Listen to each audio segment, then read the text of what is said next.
Et à tous et bienvenue sur notre webinaire qui va bientôt commencer sur les impacts psychosociaux et psychologiques du post-confinement et tout ça sans stress.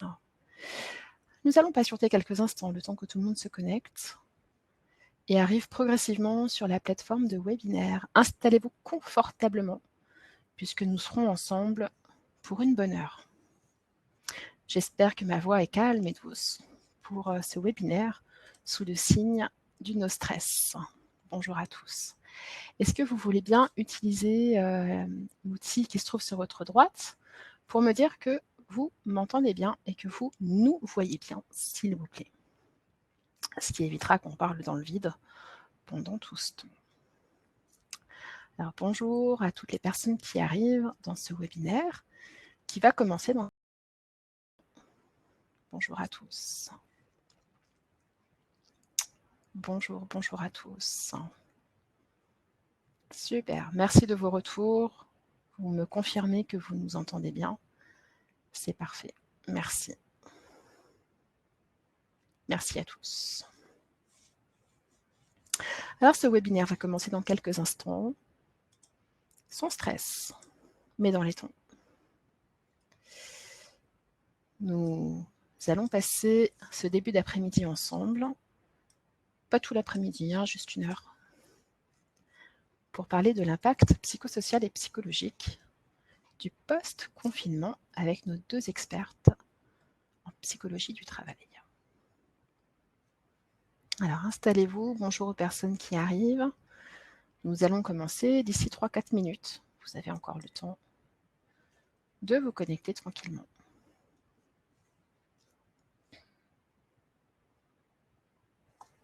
Bonjour à tous, bonjour aux personnes qui arrivent.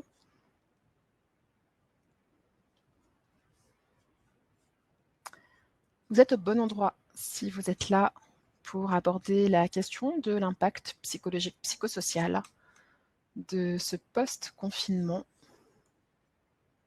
de cette crise sanitaire sans précédent. Installez-vous, on va bientôt commencer.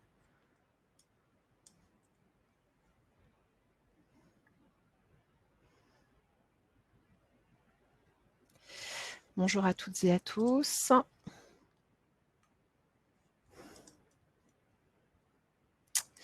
Installez-vous confortablement, on va bientôt commencer.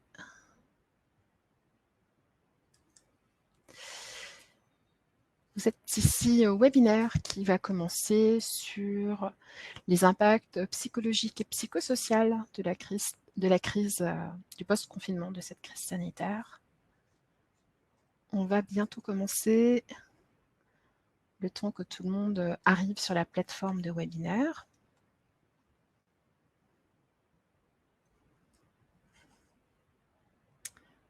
Bonjour à tous. Encore quelques instants pour que tout le monde arrive.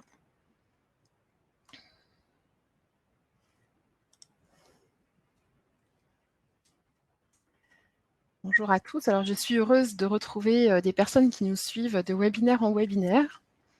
Donc, merci à toutes ces personnes fidèles de ce nouveau format de prévention qui est propulsé par cette crise qui ne nous permet pas de nous voir en présentiel.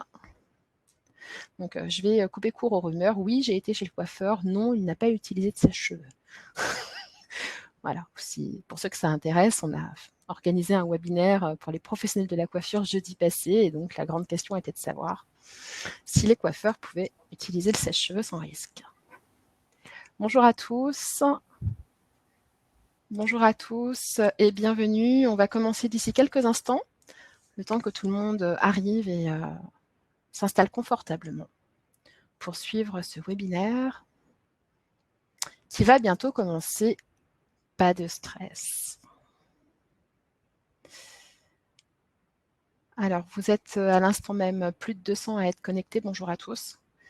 Et on attend plus de 300 personnes. Alors, je vous propose d'attendre un petit peu.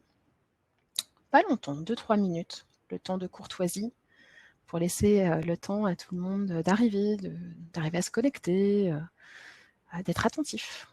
C'est pas tout d'être connecté. Et puis, on va commencer. Bonjour à tous.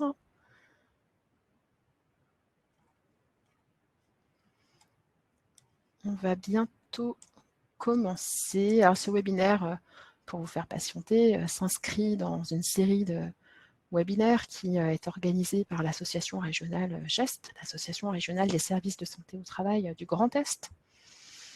On a déjà eu quelques webinaires précédents et puis on continue avec celui-ci sous l'angle des risques psychosociaux et on continuera, c'est dans les tuyaux, avec d'autres thématiques.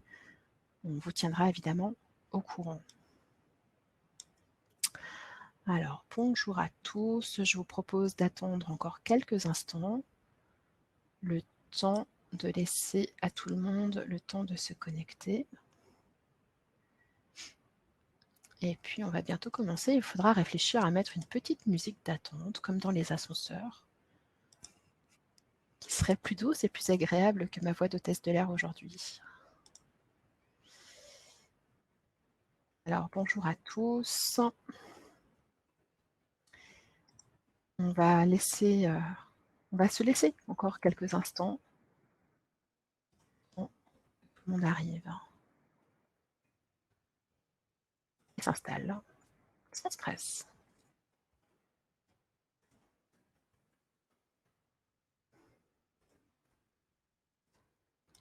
Bonjour à tous.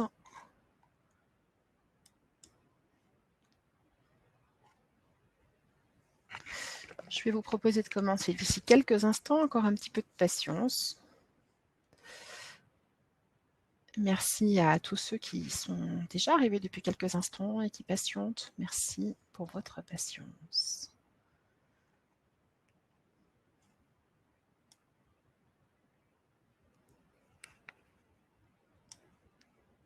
Bonjour aux personnes qui arrivent sur la plateforme. On va bientôt commencer ce webinaire sur les impacts psychologiques et psychosociaux du post-confinement de cette crise. On va bientôt commencer.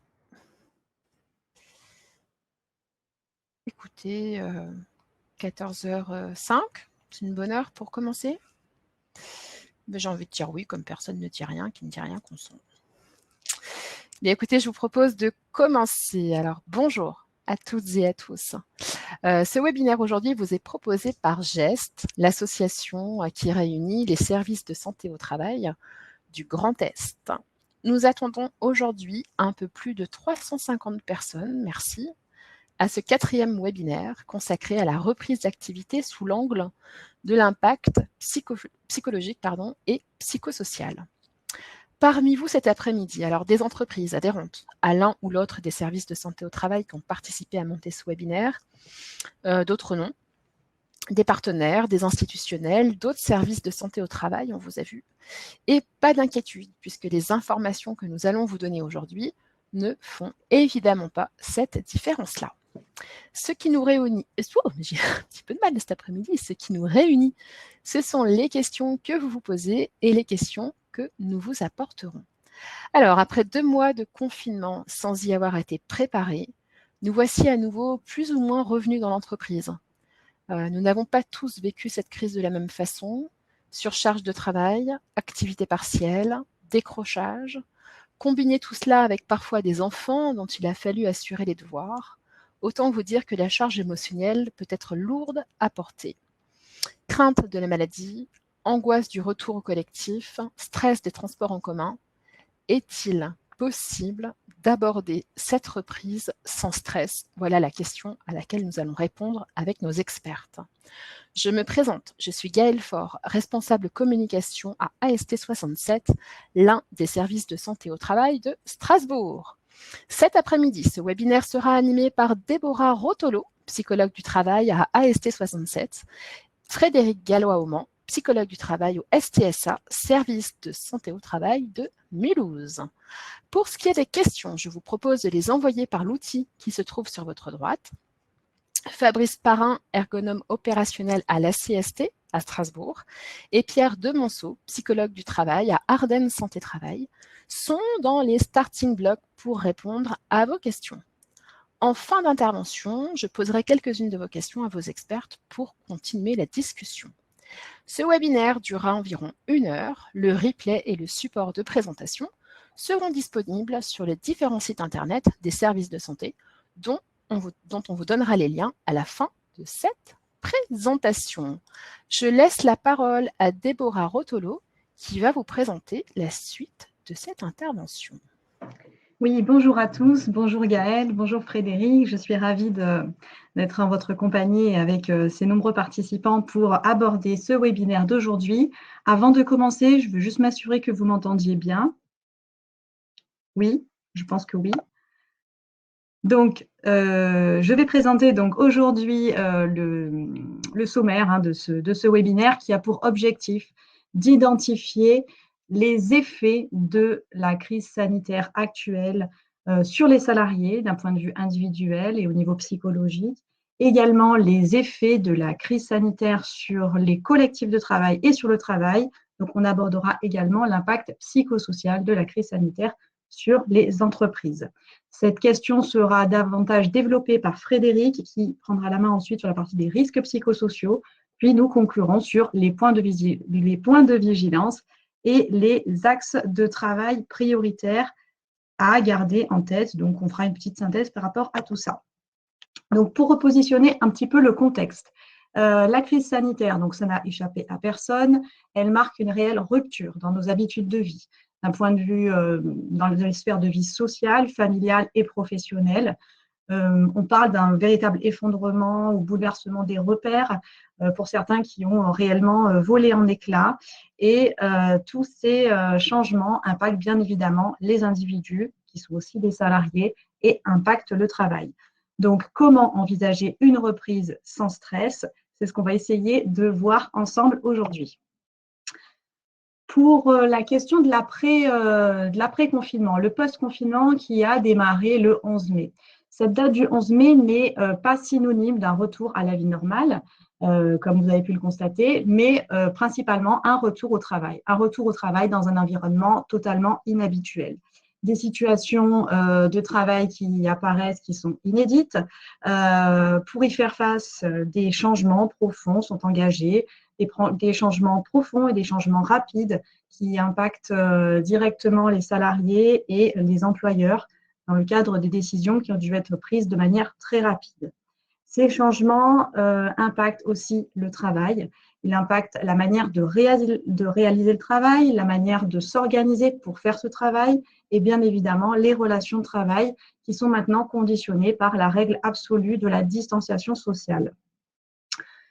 Tous ces éléments, tous ces changements, bien évidemment, mettent à rude épreuve la capacité d'adaptation de chacun individuellement, mais aussi des collectifs de travail et des entreprises et des employeurs. Donc, chacun doit aller au plus profond de ses ressources pour s'adapter à ces situations inédites. Tout cela n'est pas sans conséquence sur les individus qui sortent de cette période ou en tout cas qui continuent à passer cette période, qui sont éprouvés et les collectifs de travail sont aussi fragilisés par tous ces changements. Pourquoi la question de la prévention, de prévenir les effets de la crise sur les salariés et sur le travail? Parce que c'est un réel enjeu de performance pour les entreprises.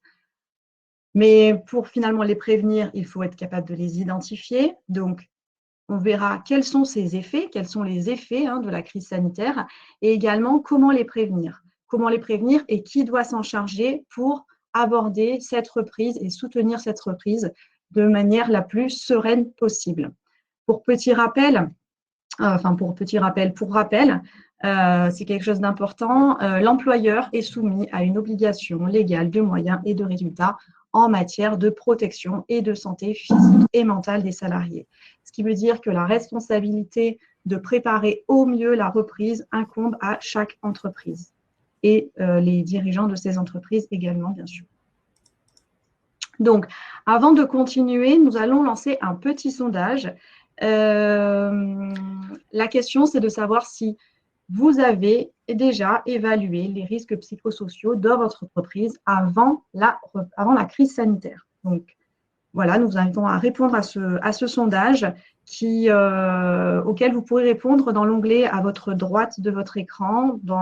À côté de questions, il y a aussi l'onglet sondage. Donc, nous vous invitons à répondre à cette question. Est-ce que vous avez déjà envisager une évaluation des risques psychosociaux au sein de votre entreprise avant la crise sanitaire. Donc, premier élément, première partie que nous allons voir pour ce webinaire, l'impact psychologique de la crise sanitaire, les effets sur les salariés, et nous verrons aussi quelques pistes de prévention. Pourquoi est-ce que nous commençons par les effets psychologiques de la crise sanitaire? Pour la simple et bonne raison que ça a été la première demande des entreprises. Les entreprises se sont tournées vers leurs services de santé au travail en début de confinement pour nous demander comment est-ce qu'ils pouvaient anticiper les effets psychologiques de la crise sanitaire sur les salariés. Donc, c'est la raison pour laquelle nous commençons par cet élément, mais nous verrons dans la suite de ce webinaire, et particulièrement dans la partie que Frédéric développera, que la question de la prévention de l'impact psychologique doit s'inclure ou doit être englobée dans une démarche de prévention globale, une démarche de prévention primaire et une démarche de prévention globale, principalement autour de la prévention des risques psychosociaux. Quand on parle de prévention primaire, c'est la prévention la plus en amont, c'est le fait d'identifier les risques pour les éviter, les limiter ou au mieux les supprimer. Donc, nous verrons que la prévention, la prévention des effets psychologiques et psychosociaux de la crise sanitaire doivent être engagés dans une démarche globale. Mais ces éléments-là seront davantage développés par Frédéric par la suite.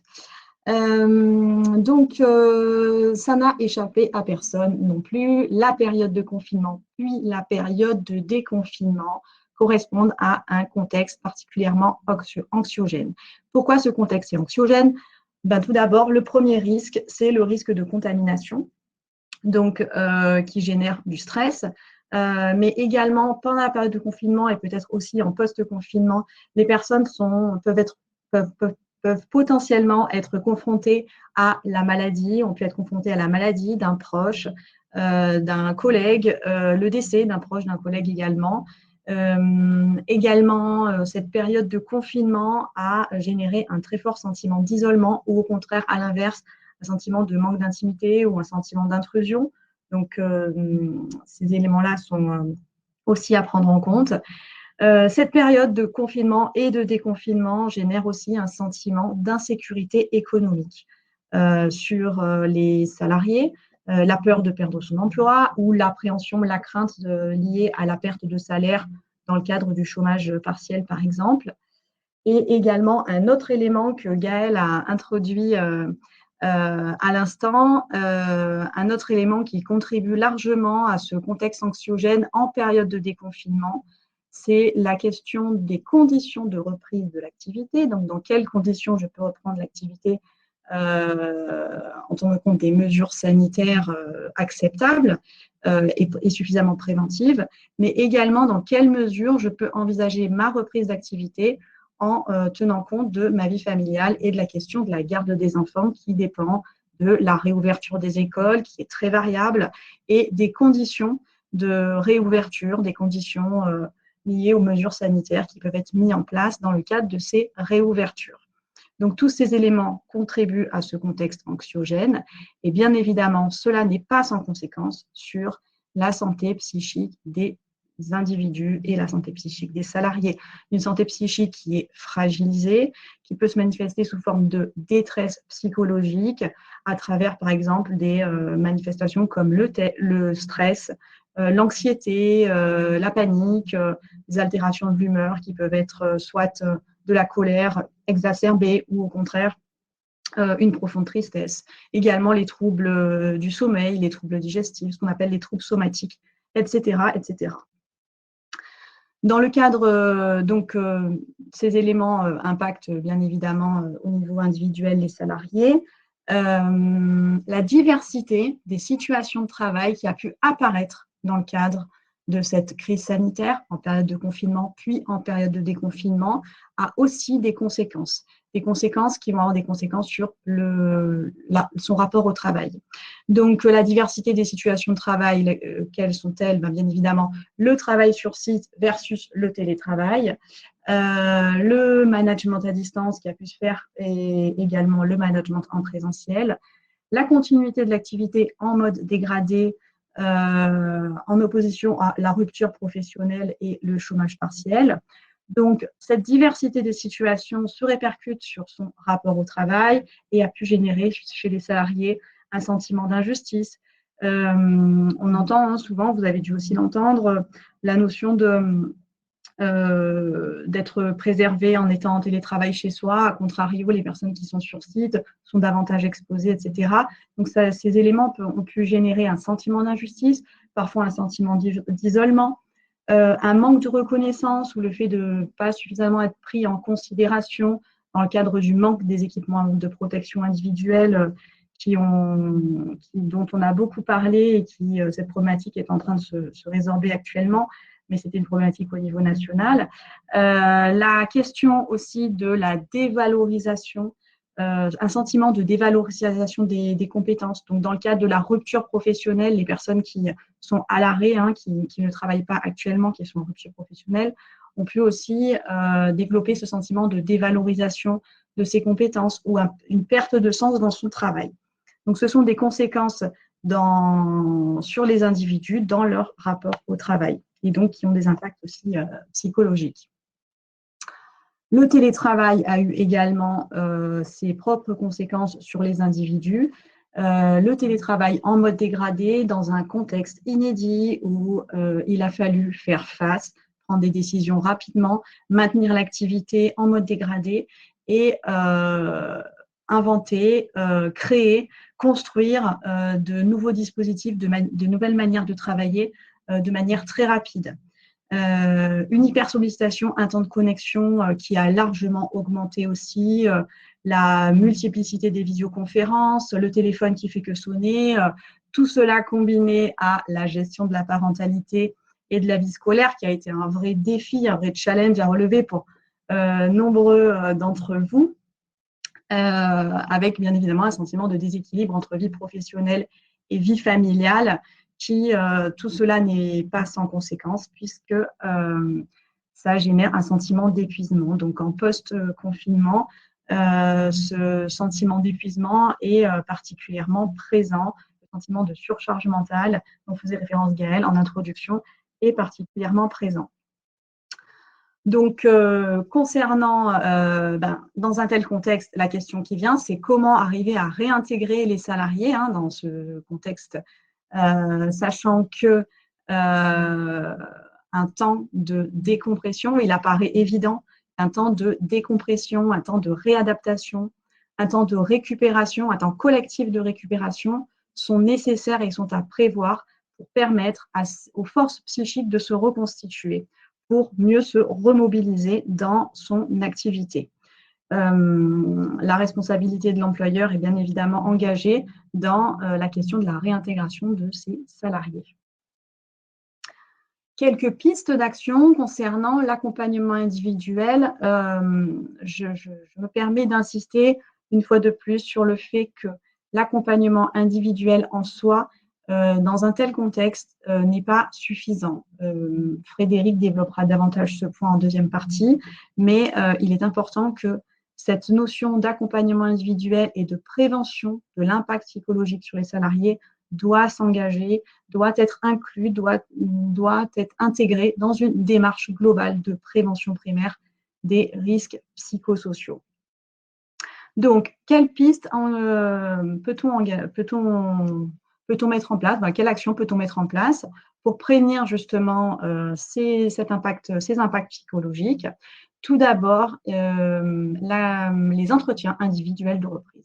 Il est vivement conseillé de mettre en place des entretiens individuels de reprise sous condition de distanciation sociale, bien évidemment. La distanciation sociale étant aujourd'hui une règle absolue. C'est un nouveau code de civisme également, mais bien évidemment que ces entretiens individuels de reprise doivent se faire sous condition de distanciation sociale. Ces entretiens individuels de reprise, quels sont leurs objectifs? Tout d'abord, c'est d'identifier les personnes fragiles, les personnes fragiles, les personnes en souffrance qui ont besoin d'un accompagnement spécifique.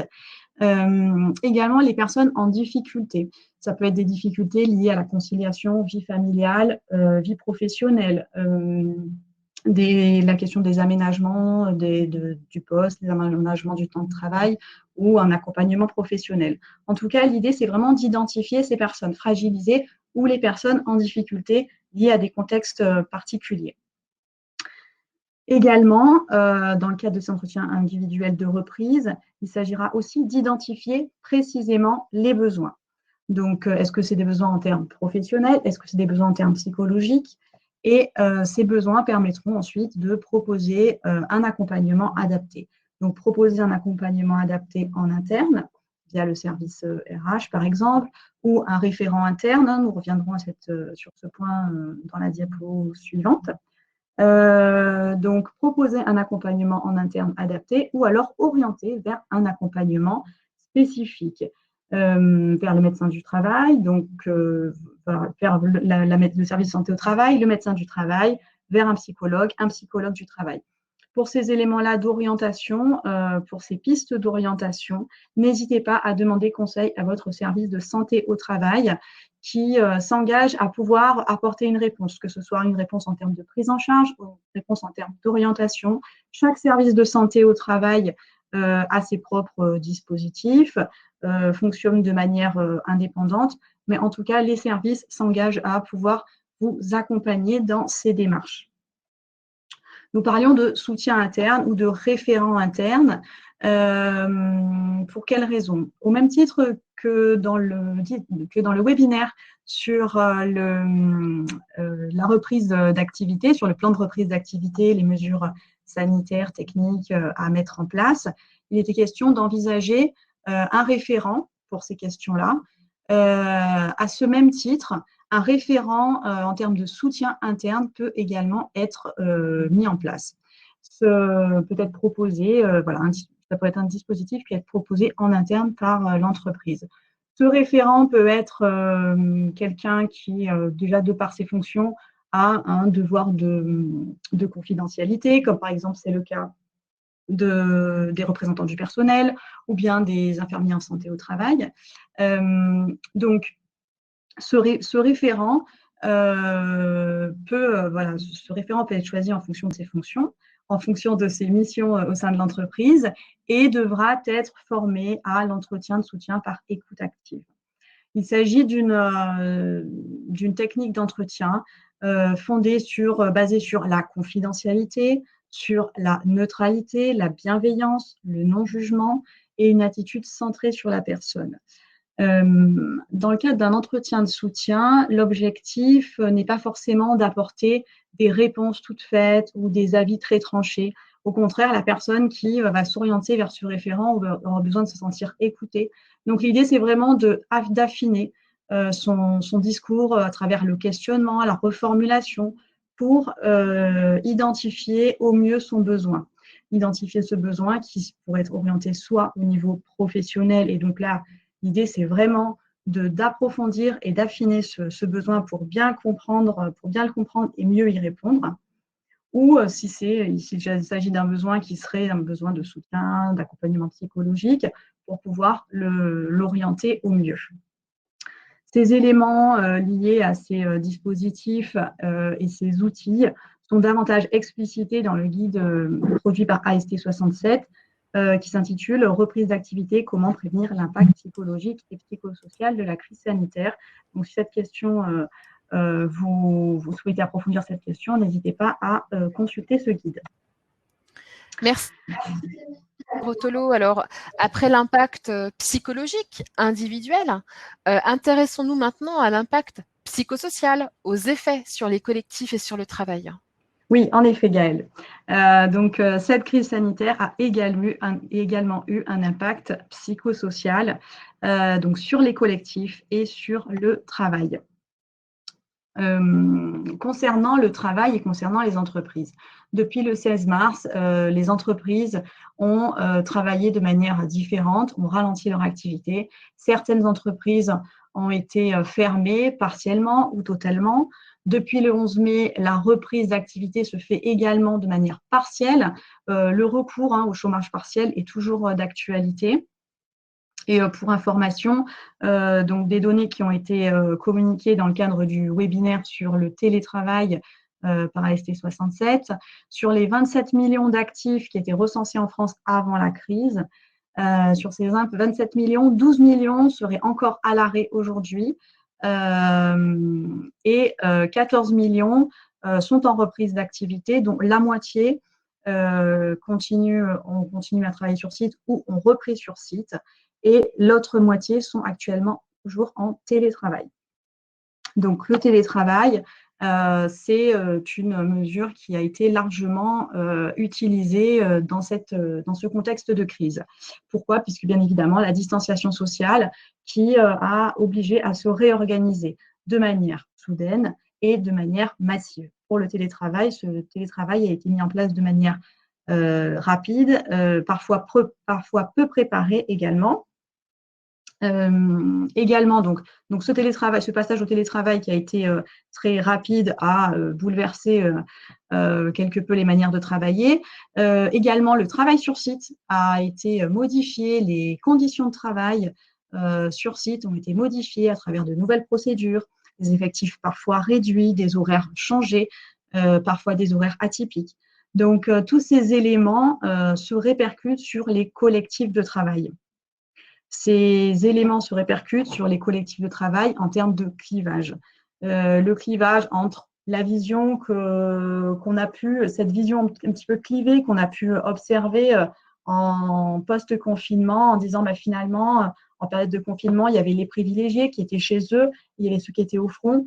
La réalité n'est pas aussi tranchée, mais en tout cas, ça a généré un sentiment ça a en tout cas généré un clivage et une fragilisation dans les collectifs de travail et une fragilisation de la cohésion d'équipe. Cette fragilisation, ces clivages peuvent générer des tensions, peuvent générer des conflits. Également, la distanciation sociale a pu aussi générer une diminution du sentiment d'appartenance à l'entreprise, au collectif. Les managers ont dû faire face aussi à des situations inédites, à des situations individuelles inédites pour lesquelles ils sont parfois démunis. Les managers ont aussi ce sentiment d'épuisement lié au management à distance.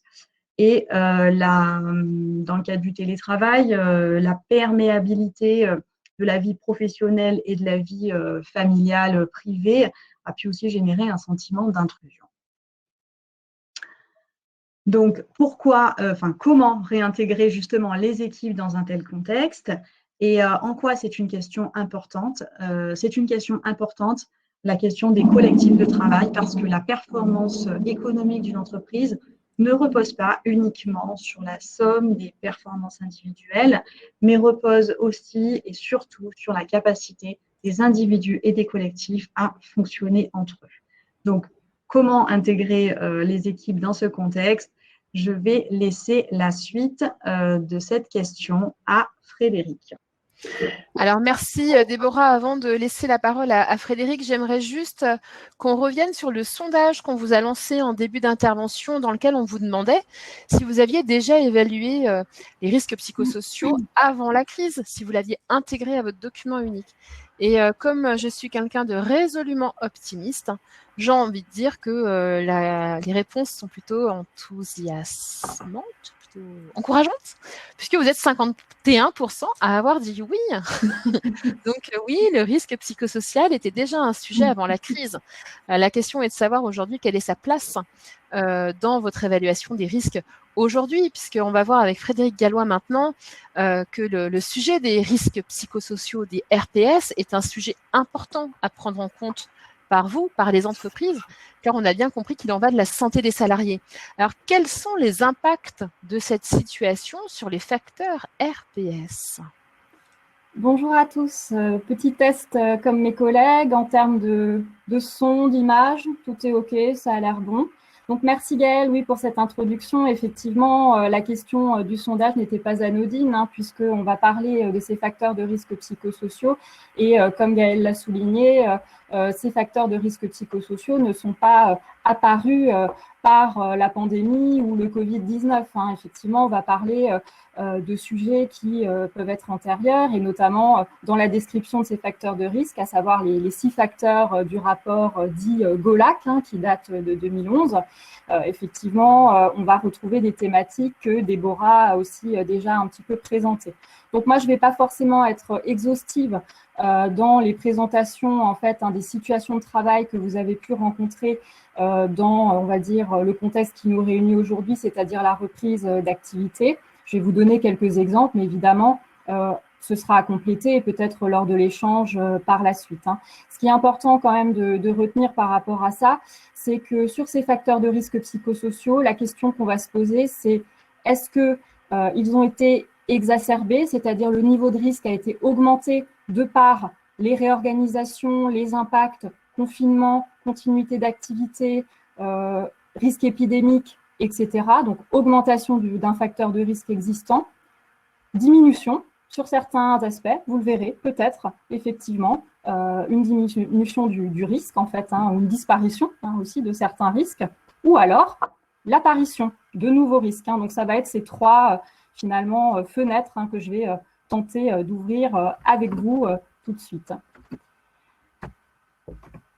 Alors, quand on parle de risques psychosociaux, les RPS, hein, donc effectivement, on est sur 6 facteurs. Hein. Donc, je vais vous parler du premier facteur, et c'est bien là le bouleversement de la crise. Hein. On parle de la crise sanitaire, mais il n'y a pas que cet aspect-là, il y a aussi une crise du travail, en fait, hein, et des conditions de travail et de la santé au travail. Et c'est cette intensité du travail que Déborah a décrite, hein, notamment sur les réorganisations qui ont pu avoir lieu, puisqu'effectivement, je dirais, situation exceptionnelle, organisation exceptionnelle. Hein. Certaines entreprises ont été confrontées à des diminutions d'effectifs, à des fermetures, hein, donc des diminutions, voire un total arrêt hein, de l'activité. Il y a aussi eu on va dire des horaires hein, qui ont pu être bousculés.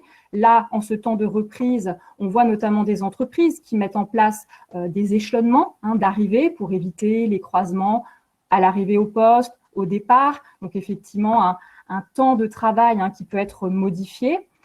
Des glissements de tâches aussi. Hein. Là, vous avez peut-être dû, avec ce plan de reprise d'activité, réfléchir à des missions peut-être à mettre en pause ou à faire autrement, ou finalement à répartir le travail avec d'autres professionnels.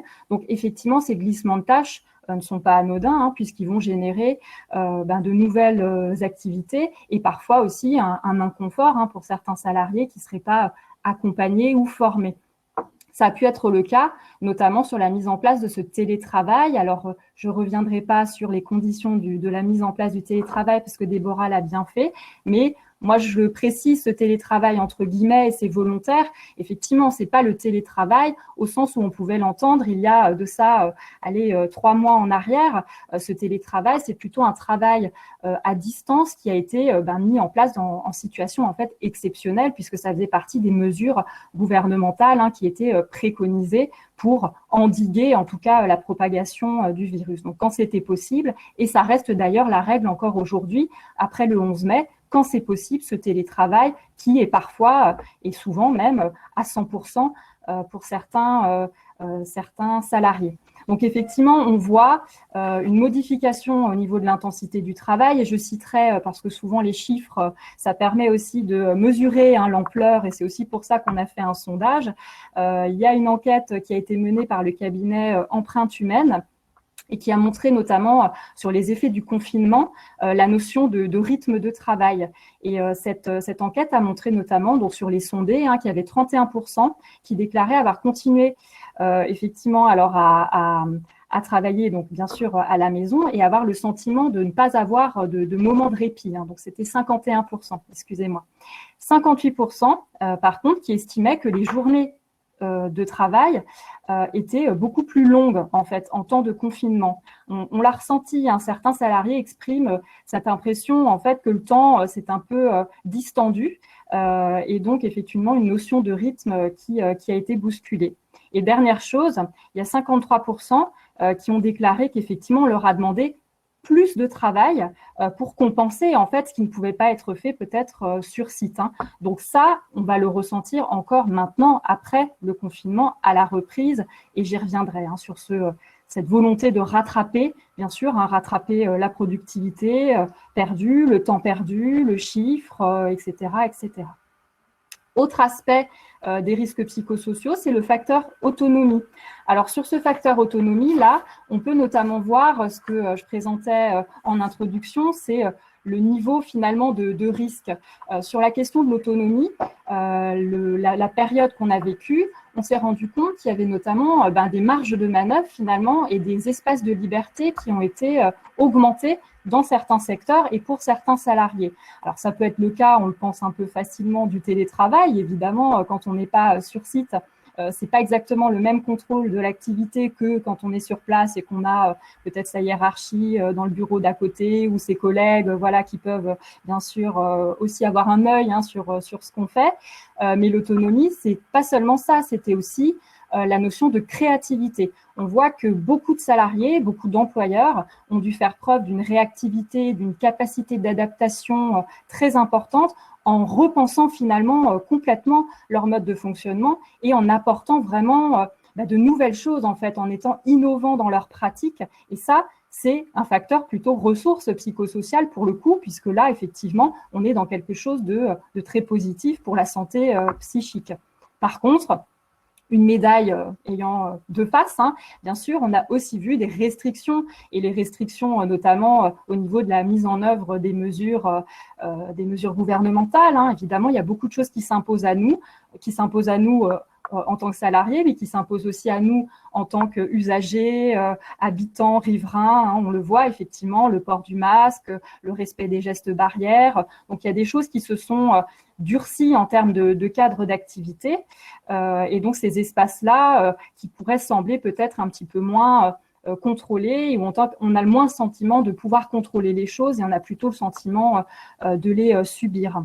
Autre chose par rapport à l'autonomie que je souhaitais souligner, c'est le cadre flou.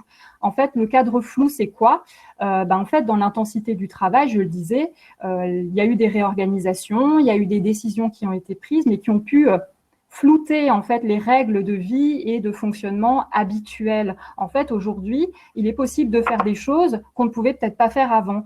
Je reviens sur le télétravail, mais moi j'ai le souvenir de quelques entreprises où la question du télétravail n'était pas du tout à l'ordre du jour en fait avant le confinement.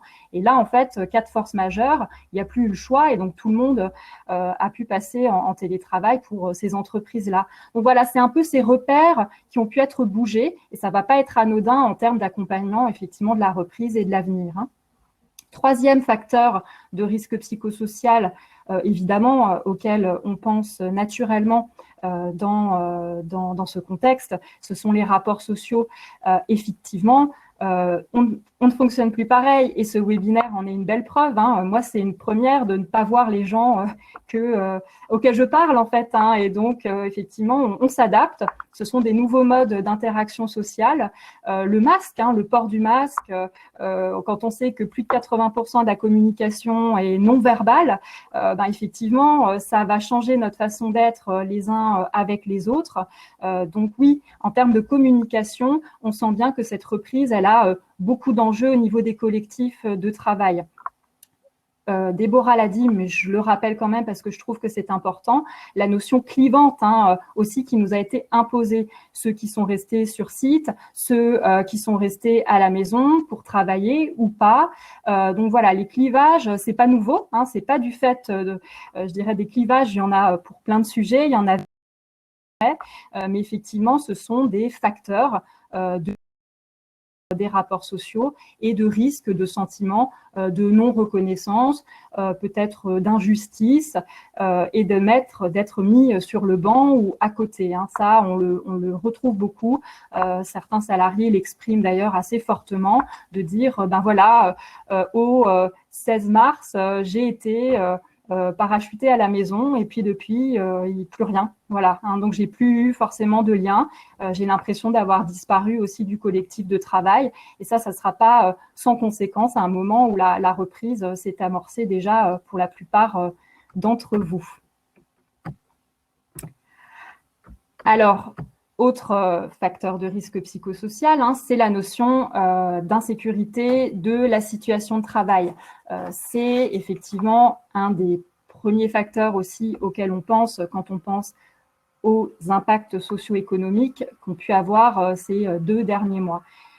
La notion d'impact sur l'emploi, la notion d'impact sur le financier, le salaire, sur l'avenir, la crainte par rapport à une projection dans l'avenir. Effectivement, ça, c'est très présent dans les esprits de nos salariés et de nos employeurs d'ailleurs, pour la pérennité de leurs entreprises.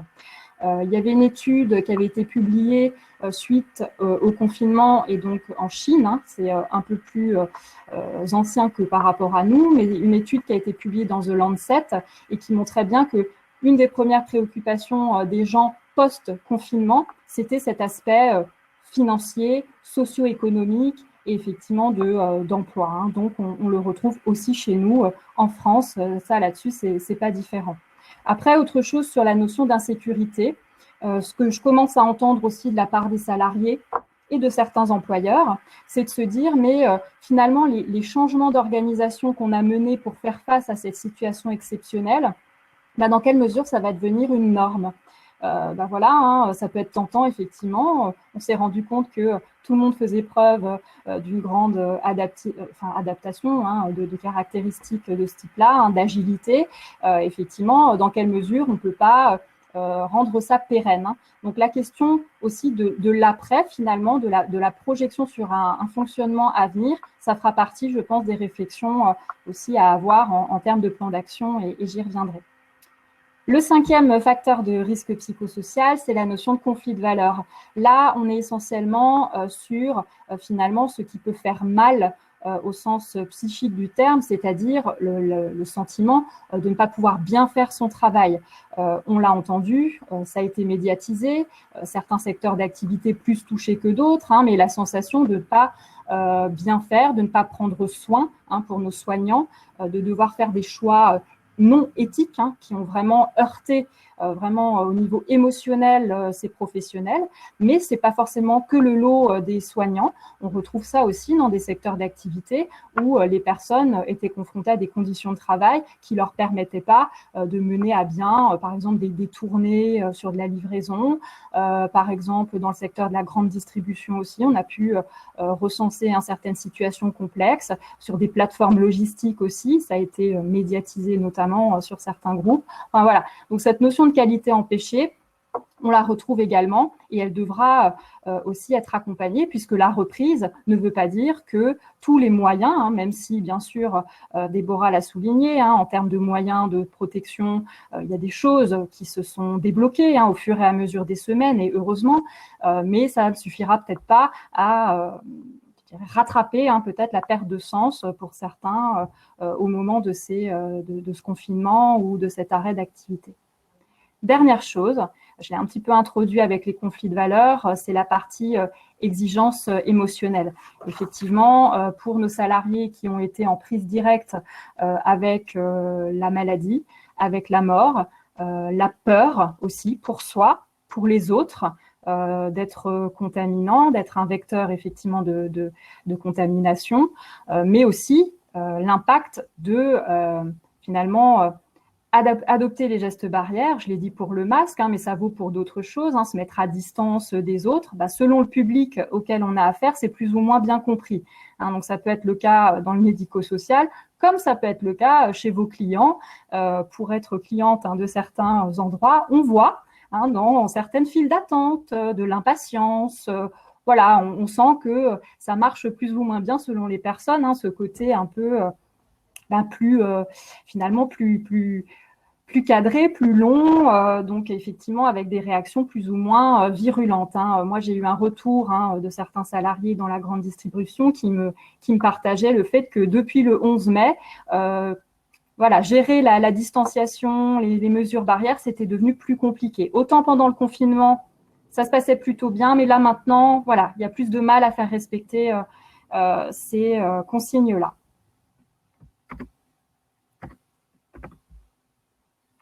Merci Frédéric Gallois pour cet état des lieux des impacts psychosociaux. Tout le monde se question de savoir comment évaluer les risques psychosociaux et quels sont les outils d'évaluation qui peuvent être utilisés par... Alors oui, tout à fait. Donc, il y a des réponses, il y a des outils. J'ai vu d'ailleurs, alors j'ai pas pu voir toutes les questions, mais on y reviendra, des personnes qui se posaient la question des questionnaires. Hein, donc, je vais donner quelques réponses. Alors, ce qui est certain, c'est que moi, j'ai vraiment axé sur la partie, évidemment, des risques psychosociaux. Pour rappel, hein, c'est une obligation au même titre que les autres risques professionnels. Hein, donc, l'employeur est garant de cette évaluation.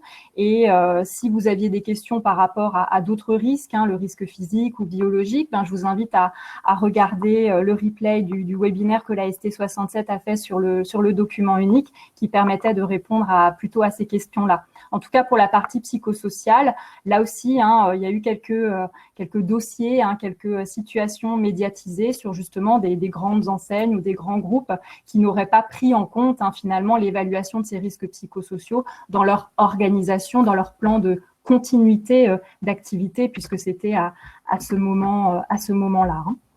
Alors, comment les évaluer? Donc, je répète qu'effectivement, hein, c'est la responsabilité de l'employeur que de s'occuper de l'évaluation de ces risques professionnels et donc y compris les risques psychosociaux. Dans le cas du document qui s'appelle le document unique, hein, donc ce document qui permet d'identifier les facteurs de risques auxquels sont exposés ces salariés en fonction des métiers qu'ils exercent. Hein. Alors évidemment, c'est pour ça que la question, donc c'est bien 51% ont déjà fait leur évaluation des risques psychosociaux, donc c'est formidable. Vraiment, on vous encourage parce que c'est quand même un beau chiffre, hein, je trouve. Effectivement, donc ceux qui ont déjà fait leur évaluation des risques psychosociaux, l'idée, ça va être de la mettre à jour en fait hein, par rapport au contexte qui est le nôtre, hein, c'est-à-dire une reprise d'activité dans un contexte qui reste un contexte d'épidémie circulante. Hein, donc effectivement avec ces aspects d'organisation à repenser, peut-être ces équipes qui reviennent sur site alors qu'elles se sont pas vues pendant 2 semaines. Ça aurait été bien, mais non 2 mois. Donc effectivement, voilà, c'est comment on est là-dessus. Donc c'est refaire une mise à jour. Par contre, pour les 49% autres, hein, donc, qui n'ont pas forcément travaillé ou en tout cas évalué au sens du document unique ces risques psychosociaux, là, on va s'inscrire sur quelque chose d'un petit peu différent parce qu'effectivement, l'évaluation que vous en ferez aujourd'hui, on ne peut pas présager qu'elle soit représentative de votre activité hein, puisque c'est une situation exceptionnelle. Hein. Donc, ce n'est pas forcément… voilà, c'est à faire. Hein, je ne suis pas en train de dire qu'il ne faut pas le faire, mais effectivement, il y aura peut-être un deuxième temps à prendre pour réfléchir aux situations de travail initiales, en fait. Hein. Donc la démarche, ce qui est préconisé, comme pour les risques professionnels autres, c'est bien sûr une démarche la plus concertée et collective possible. L'employeur, il est responsable, mais l'employeur peut aussi déléguer à certaines ressources en interne ce pilotage, hein, par exemple des services ressources humaines ou des services qualité, hygiène, sécurité, environnement. Donc voilà, il peut avoir des ressources en interne qui vont finalement l'épauler sur le pilotage. En revanche, il reste le décideur final sur le plan d'action en fait et les moyens hein, qui seront mis en œuvre pour diminuer ou en tout cas supprimer les risques lorsque c'est possible. Hein. L'association des salariés, elle est vraiment plus que préconisée, les salariés et leurs représentants, donc bien sûr les CSE, les C2SCT lorsqu'ils existent. Hein. Et bien sûr, nous, on vous encourage hein, à solliciter les services de santé au travail, puisque votre médecin du travail est entouré d'une équipe pluridisciplinaire qui va pouvoir vous apporter des éclairages sur différents champs, que ce soit technique, organisationnel et psychosocial. Donc, n'hésitez pas à les solliciter.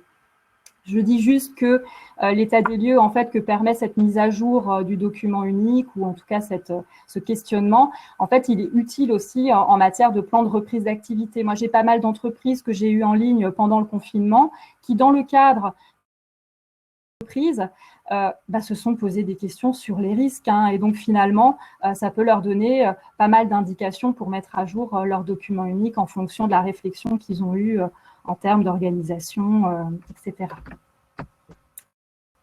Et donc, puisque on a parlé on va dire du comment, mais plus concrètement, moi je vous présente 3 outils en fait qui ne sont pas des outils propres à l'évaluation des risques en lien avec la pandémie, hein, c'est vraiment pas propre à ce contexte, mais ce sont des outils d'évaluation des risques psychosociaux. Hein, donc, il y a 3 outils. Le premier outil de l'INRS s'appelle l'outil Faire le point. Comme son nom l'indique, c'est un outil intéressant pour faire un état des lieux hein, par rapport aux facteurs de risques psychosociaux. Alors, l'idée générale, hein, c'est vrai que je ne le redirai pas pour les 3 outils. En fait, pour pouvoir faire votre mise à jour, poser ces questions en introduisant, par exemple, voilà, dans le contexte qui est le nôtre, à savoir une reprise d'activité, est-ce que nous avons eu, par exemple, des difficultés à gérer l'intensité du travail? En fait, ça peut être une petite phrase voilà, introductive à la question ou les questions hein, qui figureront dans les différents outils. Et comme ça, vous posez le cadre. Et effectivement, ça permet de faire une mise à jour pertinente et plus facile. Hein. Donc, l'outil Faire le point, 2 versions. Une version générique, donc tout secteur d'activité confondu, et une version spécifique pour le secteur sanitaire et social. Il est préconisé, enfin, en tout cas, il a été élaboré au départ pour des entreprises de moins de 50 salariés. Il est très utile en termes d'évaluation des risques puisqu'il vous fait le travail, dans le sens où il permet en fait de calculer automatiquement le niveau de risque en fonction des réponses que vous donnerez à une quarantaine de questions. Donc ça, c'est vraiment le principal avantage de cet outil. L'autre avantage, c'est que c'est un outil qui est directement disponible en ligne sur le site de l'INRS. Donc, vous avez les liens hypertexte, hein, vous pourrez vous y référer. Et donc, effectivement, on remplit son formulaire. Alors, on remplit, je ne vais pas préciser, mais je l'ai dit tout à l'heure, ce sont des outils de questionnement collectifs.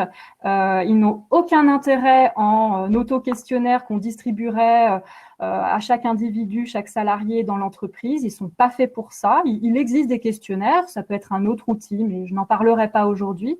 Mais effectivement, les questionnaires à destination individuelle de chaque salarié de l'entreprise, c'est une autre façon d'aborder le sujet.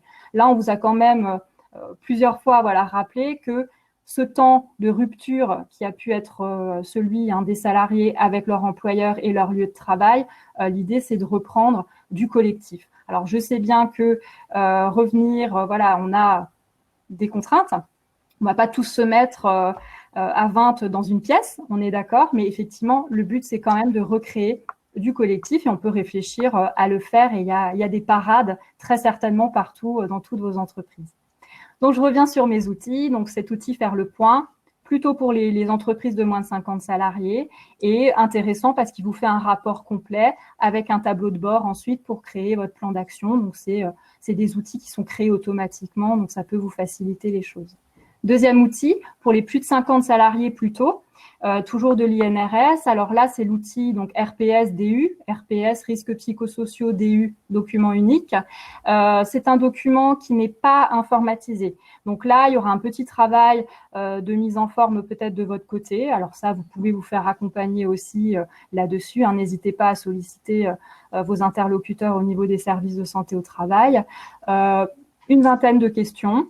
Toujours sur les facteurs de risque psychosociaux, avec une possibilité de coter le risque sur une échelle de 4. Donc, ça peut être 1, 2, 3, 4, ou ça peut être plutôt non, plutôt oui, oui, tout à fait. Enfin, vous pouvez effectivement choisir le mode de calcul, mais voilà, l'idée, c'est une grille de ce type-là sur l'évaluation donc, des différents facteurs, avec une partie de commentaires, donc vraiment des situations de travail concrètes, et une partie de pistes d'action qui peuvent être effectivement déjà travaillées. Dernier outil, l'outil de l'ANACT, qui s'appelle donc alors prendre en compte les risques psychosociaux dans le document unique, mais on le comprend et on l'entend souvent plutôt sous la méthode en fait d'analyse des situations problèmes. C'est une méthode qui a été déclinée en un jeu, donc un jeu de plateau, donc un jeu qui peut être utile aussi à finalement organiser le débat, organiser les échanges. Là, c'est une autre façon de fonctionner puisqu'en fait, l'idée de cet outil de l'ANACT, c'est vraiment de travailler tout de suite, d'entrée de jeu, sur les situations qui posent problème. On ne va pas tourner sur les facteurs de risque psychosociaux, c'est un peu inversé, c'est-à-dire qu'on va vraiment partir d'une situation réelle, datée, située dans le temps, enfin vraiment avec des enchaînements d'événements. Et de cette situation, l'idée du groupe, ça sera de travailler sur quelles sont les causes en fait de cette situation, quelles ont été les conséquences et ce sur quoi on pourrait agir pour que ça ne se reproduise pas ou en tout cas qu'il n'y ait pas les mêmes effets. Voilà, donc c'est un peu une autre gymnastique de l'esprit, mais l'idée des trois, c'est vraiment d'ouvrir un dialogue qui peut être accompagné en tout cas avec des intervenants externes comme les services de santé au travail. Merci Frédéric. Alors, une fois les RPS évalués, vient maintenant le temps de la prévention, comment les prévenir. Alors, que faire pour éviter l'apparition des risques psychosociaux? Sur quel levier axer la prévention? Alors, je ne vais pas vous donner de solution miracle, je ne vais pas vous donner non plus de modèle clé en main, ça n'existe pas, hein. Vous avez bien compris qu'effectivement tout ça, ça va dépendre de votre contexte, ça va dépendre de comment ça s'est passé pour vous et pour vos salariés durant ces derniers mois et puis effectivement avec cette reprise qui s'est amorcée là il y a quelques semaines. Donc, le but n'est pas d'être exhaustif, je vous donne des pistes, hein, mais je pense qu'effectivement, ça sera à débattre par la suite. Hein. Alors, premier facteur sur lequel on peut travailler, c'est effectivement l'intensité du travail. Pour l'intensité du travail, l'idée, c'est vraiment de partir des constats qu'on a fait tout à l'heure sur les modes d'organisation en fait, qui ont été retenus pendant la période de confinement, s'il y a eu continuité d'activité ou pas, s'il y avait différents statuts finalement dans les salariés, comment ça s'est passé, comment ça s'est organisé. Et puis effectivement, pour le retour, au maximum, hein, d'organiser une rotation, une reprise progressive, en fait, hein, la plus progressive possible. Alors, je sais que, bien sûr, la tentation est forte et c'est normal en termes économiques. Il y a cette volonté des salariés comme des employeurs de repartir voilà, dans l'activité le plus vite possible hein, pour que ce soit derrière nous toute cette période, sauf que c'est un risque. C'est un risque parce que sur le long terme, courir effectivement le sprint, c'est pas tenable. Donc effectivement, attention à cette surcharge soudaine qui pourrait apparaître avec la reprise d'activité. En situation de télétravail, je fais quand même un petit point sur ce travail à distance parce que c'est vrai que même si certains salariés y sont depuis la mi-mars, il y aura une continuité pour eux. Mais je dirais à titre d'organisation et de prévention pour l'avenir, réfléchissez-y. Réfléchissez effectivement à la manière dont ce télétravail est organisé. Quelles sont les plages de connexion qui sont acceptables, quelles sont les modalités de suivi de l'activité, comment on rend visible finalement un travail qui est invisible parce qu'il n'est pas fait sur place et il est fait à distance. Donc, je pense que la réflexion, il n'est jamais trop tard pour l'avoir. Donc, si vous ne l'aviez pas eu, et ça vaut surtout pour les entreprises qui n'ont jamais fait de télétravail, c'est quand même 2/3 des salariés qui ont été mis en télétravail alors qu'ils n'en avaient jamais fait auparavant. Hein. Donc, il peut y avoir une réflexion autour de ces modalités d'organisation. Puis dernière chose, ça revient un peu sur la notion du temps, de réfléchir à des horaires d'arrivée, de départ, à échelonner. Pour ceux qui utilisent les transports en commun, ça peut être une piste, hein, parce que c'est vrai que pour eux, c'est aussi, ça rajoute en fait à du stress les déplacements. Actuellement, c'est de loin pas aussi fluide qu'avant. Donc, une option, mais pour d'autres salariés aussi, hein, voilà, dans un but d'éviter les croisements à l'arrivée et au départ des salariés.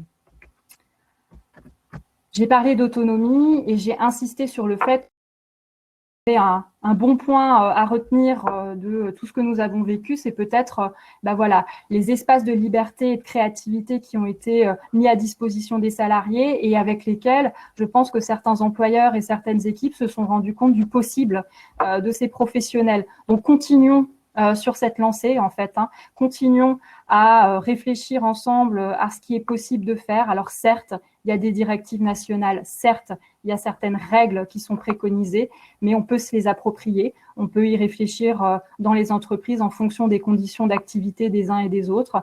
Il y a des plans, notamment de conduite à tenir en cas de doute hein, pour un salarié, de suspicion en fait hein, de contamination. Tout ça, ça peut en fait, l'entreprise peut se l'approprier. C'est pas des choses forcément à appliquer au pied de la lettre pour toutes les mesures. Hein. Sur la question de l'assouplissement, je l'ai dit, effectivement, hein, le caractère est exceptionnel, donc certaines décisions sont là pour faciliter les choses, les règles habituelles bougent un petit peu et la consultation des salariés, elle a vraiment un intérêt en termes de bonnes pratiques. C'est ce qu'on a dit et on le répète.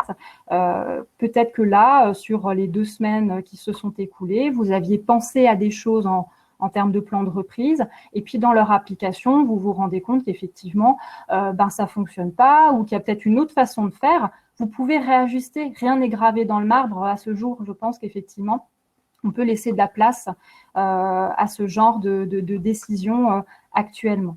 Dernière chose, c'est l'accompagnement. Alors sur effectivement, des missions que les salariés n'auraient jamais tenues auparavant. Ça vaut pour l'utilisation de certains outils, comme par exemple les outils informatiques, mais ça peut être le cas aussi pour tous les glissements de tâches dont on a parlé. Dans un secteur quel qu'il soit, je pense à certains secteurs industriels où en fait des salariés ont dû tenir des postes, utiliser des machines qui n'utilisaient pas, voire très peu en tout cas auparavant. Donc, importance aussi de rééquilibrer les connaissances et d'accompagner ces situations. Alors, sur les rapports sociaux, on me questionne beaucoup en ce moment sur ces sujets-là, effectivement. Comment on fait pour pallier les clivages, cette notion de différence en fait, de statut des uns et des autres et de différence de vécu.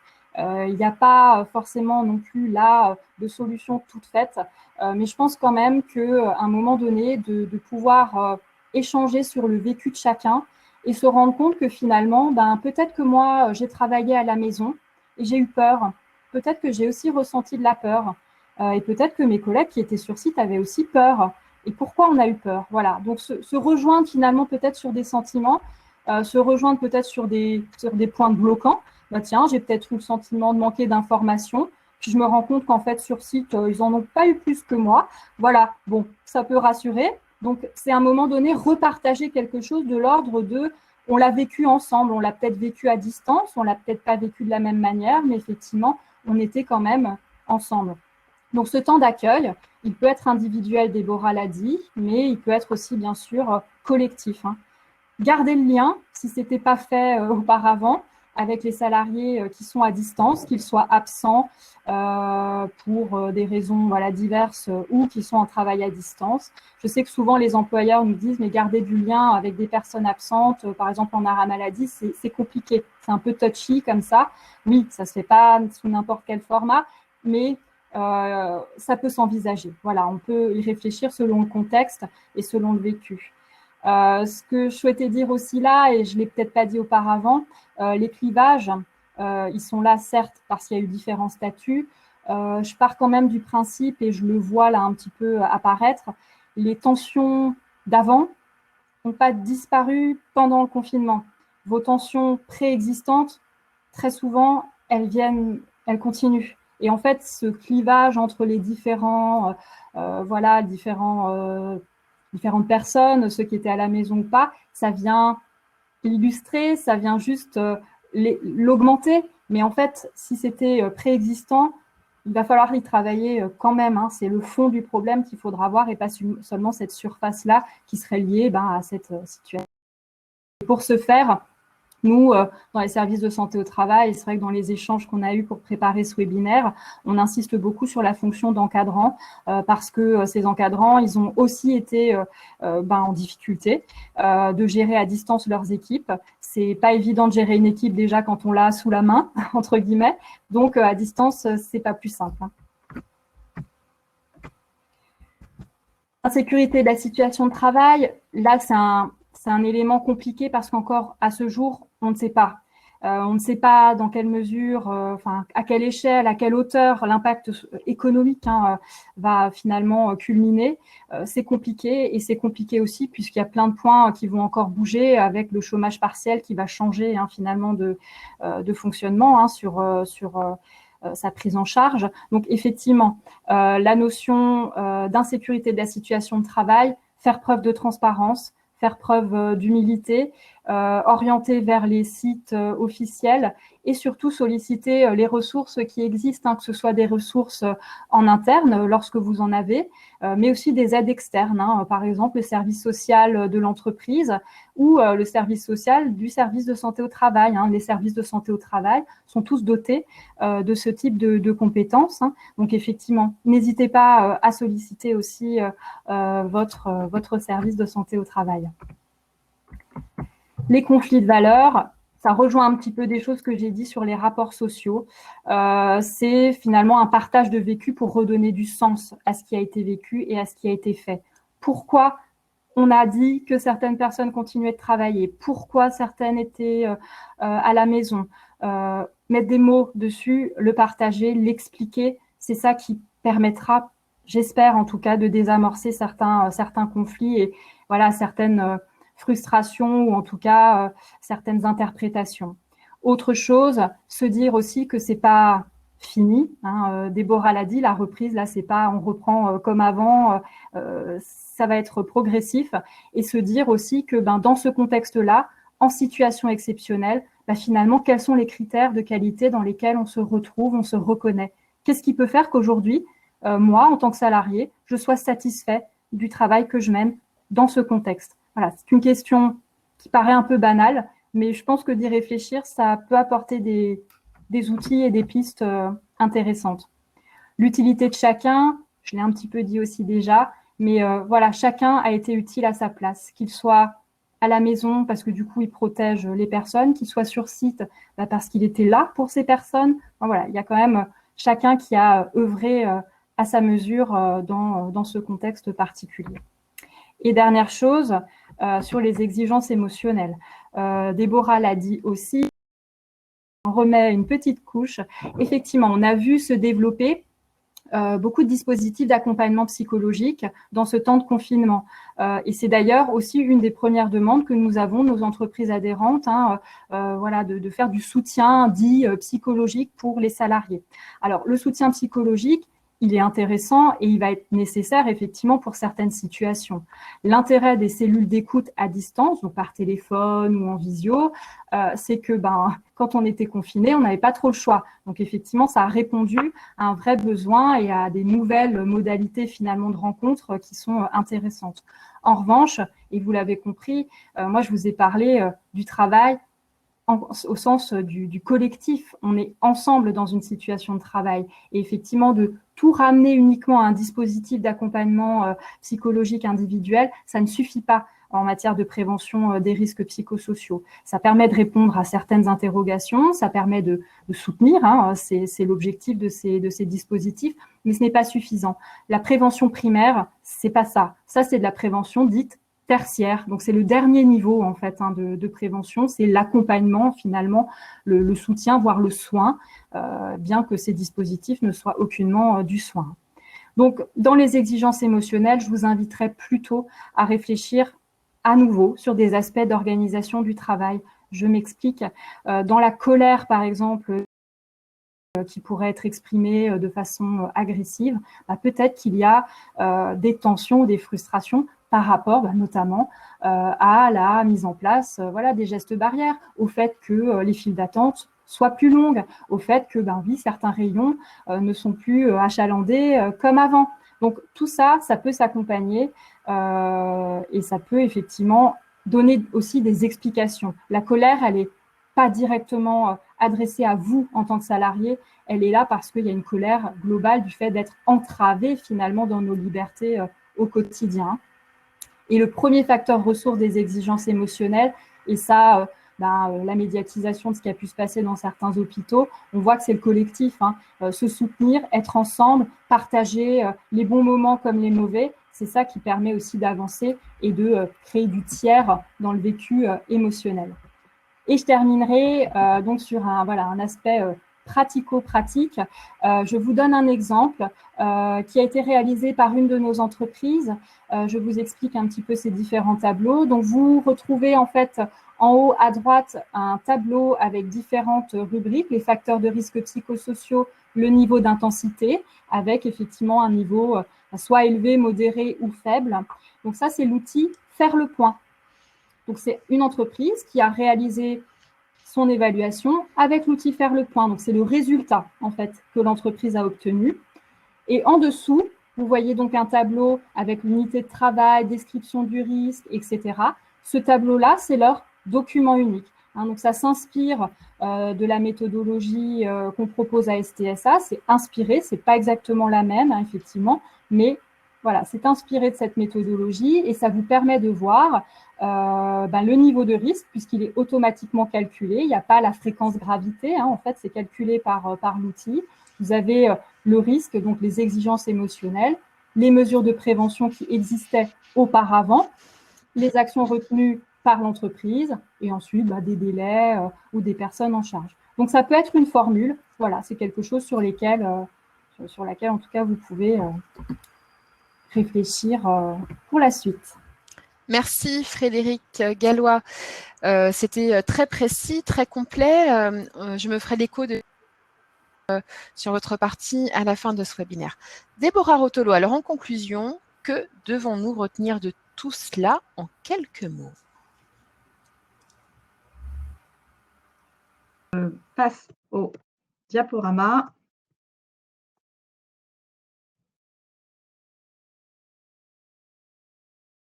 Excusez-moi pour le petit souci technique. Que retenir en quelques mots? Donc, en effet, on a vu que dans ce contexte, dans ces contextes inédits, dans cette situation qui est totalement inédite, dans cette situation de travail qui sont inédites, l'objectif est de redonner du sens au travail. Pour redonner du sens au travail, il s'agit pour les entreprises d'être plus que jamais visionnaires. L'idée est de redéfinir un cap, définir un nouveau cap, définir de nouveaux objectifs communément partagés qui reposent sur des valeurs collectives. Ces valeurs collectives qui permettront au collectif de travail de se reconstruire, qui faciliteront cette reconstruction à travers la coopération, la cohésion d'équipe, la collaboration. Donc, ce sont des valeurs importantes à mettre en évidence et sur lesquelles doivent se fonder ces nouveaux objectifs. Également, une population à particulièrement accompagner et soutenir, ce sont les managers. Les encadrants de proximité qui, déjà de base, sont une population particulièrement exposée aux risques psychosociaux et qui le sont d'autant plus aujourd'hui, actuellement, dans ce contexte. La question de la communication est aussi quelque chose de très important. C'est un point de vigilance. Donc, communiquer de manière rassurante, c'est très important. Quand on parle de communication, on parle aussi bien de communication descendante, donc dans la diffusion d'informations, mais aussi de la communication ascendante. La communication ascendante qui passe par le retour du terrain, le retour des salariés en situation de travail, en situation de réel, par rapport à ces nouveaux dispositifs. L'idée étant d'ajuster et de réajuster, ne pas hésiter à réajuster régulièrement les nouveaux dispositifs mis en place pour qu'ils s'adaptent au mieux à la réalité du travail. Et pour qu'ils s'adaptent au mieux à la réalité du travail, bien évidemment, ça passe par le retour des personnes qui réalisent ce travail-là. Également, n'hésitez pas à remercier les efforts d'adaptation, à valoriser ces efforts qui ont été faits. Comme on le disait tout à l'heure, la capacité d'adaptation a été soumise à rude épreuve ces derniers temps. Donc, il ne faut pas hésiter à remercier et à valoriser tous ces efforts qui ont été faits dans ce sens. Enfin, dernier élément qui est vraiment très important, investir le temps nécessaire pour reconstruire et accompagner les équipes. Quand on parle d'investissement, ça sous-entend aussi avec un retour sur investissement. Donc, ce temps les moyens qui seront mis en place pour reconstruire les équipes, accompagner les équipes, et donc ce temps qui sera aussi déployé à ça, il faut le voir comme un investissement qui permettra aussi de soutenir la reprise dans de meilleures conditions. Dernier mot pour la fin, la performance économique dépend principalement de la performance sociale, d'où l'intérêt de travailler dans ce sens à destination des équipes du collectif de travail, à la reconstitution de ces collectifs de travail et enfin, l'adaptation à la situation d'aujourd'hui déterminera fortement la capacité de reprise de demain, la reprise de demain et le maintien et le soutien de la reprise de demain. On en a terminé pour cette présentation, pour ce webinaire, en espérant que vous avez pu obtenir les réponses ou au moins une partie des réponses à vos questions. Certaines documentations ont été citées dans le cadre de ce webinaire. Elles sont dans le support de présentation qui sera disponible avec le replay de cette présentation, donc concernant les guides, les dossiers INRS aussi. Également, parmi les partenaires institutionnels, l'ANACT, le réseau ANACT-ARACT a également mis en place un dispositif pour accompagner les TPE et les PME, donc les entreprises de moins de 250 salariés, dans cette reprise ou cette poursuite d'activité. Il s'agit du dispositif Objectif reprise TPE-PME. Donc, n'hésitez pas à vous renseigner auprès de ce réseau ANACT-ARACT pour en savoir davantage sur ce dispositif. Également, la CARSAT a mis en place des subventions à destination des entreprises de moins de 50 salariés pour les aider à financer les dispositions, les mesures techniques, sanitaires pour pouvoir maintenir l'activité sans risque.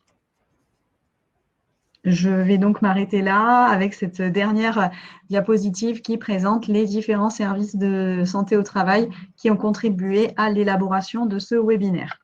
Et je laisse la parole à Gaëlle. Merci Déborah, merci Frédéric pour cette intervention très, très complète et très précise. Alors nous avons reçu bon nombre de questions par écrit auxquelles ont répondu Fabrice Parrain de la CST et Pierre Demonceau d'Ardennes Santé Travail, que je remercie. Et donc je vais juste me faire l'écho de 2-3 questions. Alors, on dépasse un petit peu sur le temps, mais j'ai envie de dire qu'on va se l'accorder. Je me fais l'écho de la question de Catherine qui demande quels sont ces outils qui permettent de ramener dans le collectif. On a compris que ramener les salariés dans le collectif était important après cette période de confinement qui nous a tous éloignés les uns des autres et même dans les préoccupations.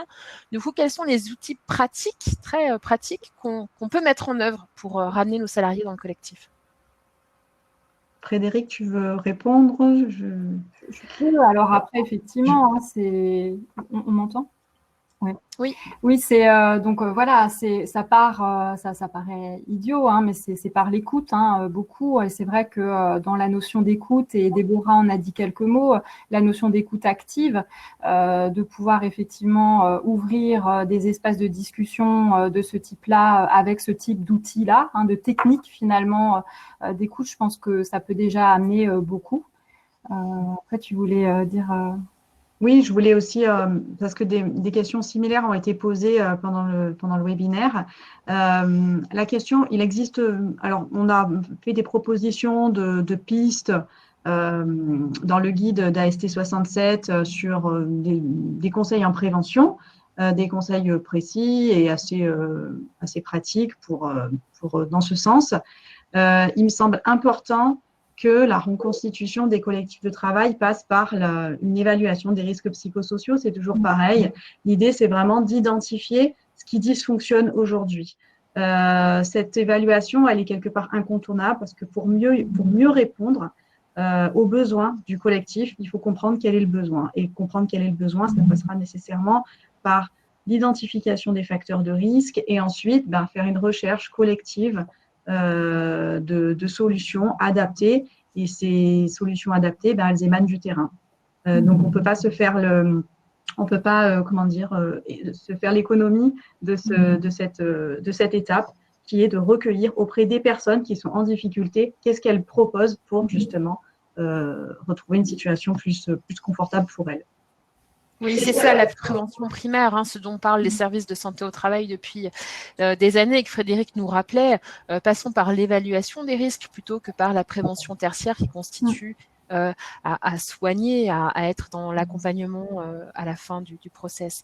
Alors j'ai une deuxième question. Oui, juste, Gaëlle, je rajoutais un élément pour cette question. N'hésitez pas à mobiliser l'existant.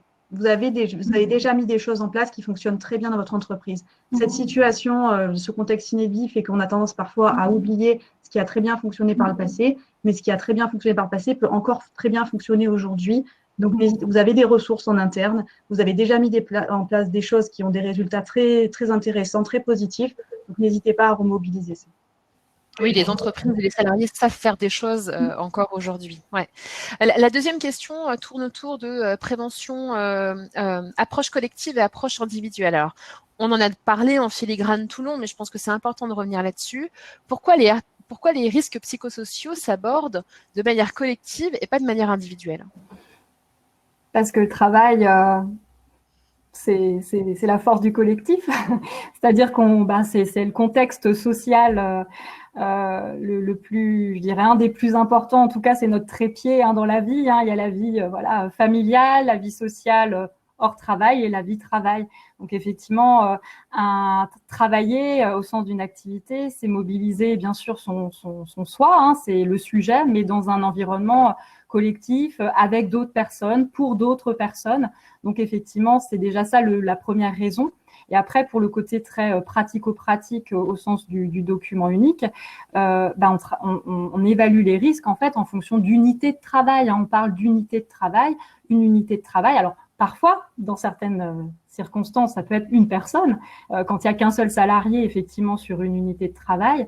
Mais en général, on parle à l'échelle de services ou de types d'activités qui sont réalisées par plusieurs personnes. Donc, c'est pour ça qu'on a des outils qu'on préconise, en tout cas, plutôt au niveau collectif.